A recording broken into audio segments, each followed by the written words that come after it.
Hello cooking lovers, welcome to our channel Summi and Jemi's kitchen. আজকে আমাদের একটা খুব স্পেশাল শীতকালের রেসিপি হলো মুড়ির মোয়া। তো চলুন দেখে নেওয়া যাক মুড়ির মোয়াটা কেমন করে হচ্ছে। তো আমরা অল্প তেল দিয়ে সেটার মধ্যে আমরা কোড়া নারকেলগুলো ভালো করে ভেজে নিচ্ছি। নারকেলের মধ্যে একটা পানি থাকে, তো সেটা আমরা একদমই সোক করে নিলাম। তারপরে আমরা আখের গুড় ব্যবহার করলাম। তো গুড়টা একটু গলে গেলে আমরা ওর মধ্যে নারকেলগুলো দিয়ে নেব।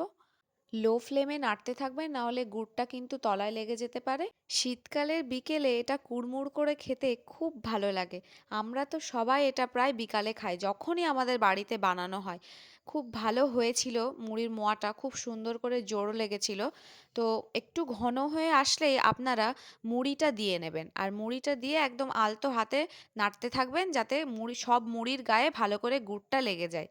আর মোয়াটা গোল করার সময় অবশ্যই হাতে একটু পানি ইউজ করে নেবেন, যেহেতু গরম গরম অবস্থায় মুড়ির মোয়াটা করতে হবে। তাহলে হাতে গরমও লাগবে না আর হাতে জড়িয়েও যাবে না। গরম অবস্থাতে গোল না করলে জোড়াও লাগবে না। তো রেসিপিটা যদি ভালো লেগে থাকে অবশ্যই like, comment, share and subscribe করে দেবেন আমাদের চ্যানেলটাকে, আর এভাবেই আমাদের পাশে থাকবেন। নতুন কি রেসিপি আপনারা দেখতে চান আমাদের অবশ্যই কমেন্টে জানাবেন, আমরা সেই মতোই বানাবো।